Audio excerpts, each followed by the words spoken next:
Eder. Mech. Pallister.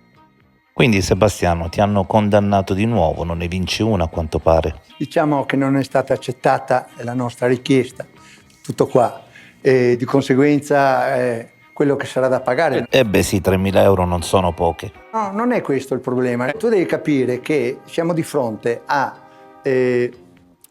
due tesi completamente diverse una dall'altra, dal dottoressa Cattaneo e dal medico legale che ha fatto, come devi dire, quando è morta, dove è morta, capisci? Cioè noi, il nostro avvocato, io ho parlato con Paolo Bevilacqua questi giorni qua, che tra l'altro sta molto male ultimamente. Ieri mattina mi ha detto che loro stanno valutando di rivolgersi alla comunità europea.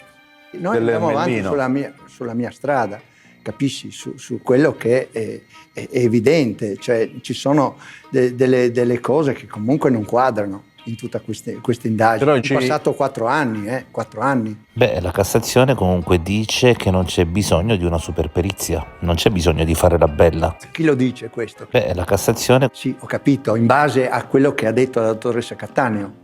No, io sono a disposizione, se vogliono portarmi... Hai in fondo la curiosità di sapere che fine ha fatto Liliana? Questa è la prima cosa, sapere se hanno qualcosa da dirmi, mi devono dire se ho qualcosa da rispondere. Io attualmente ho solo bisogno di sapere cosa è successo a mia moglie.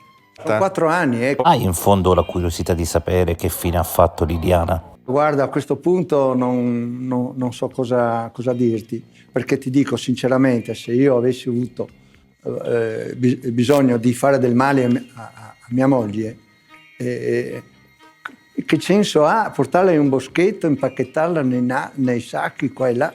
Claudio dice, ricordiamoci una cosa, che quando lui il 5 gennaio è andato in questura a fare una deposizione, sulla richiesta, ma lei, secondo lei, Sebastiano sapeva della vostra storia? Lui dice no, assolutamente no, metto la mano sul fuoco e dopo dice altre cose. Questo è... Ehi, non dimenticare di iscriverti a questo canale.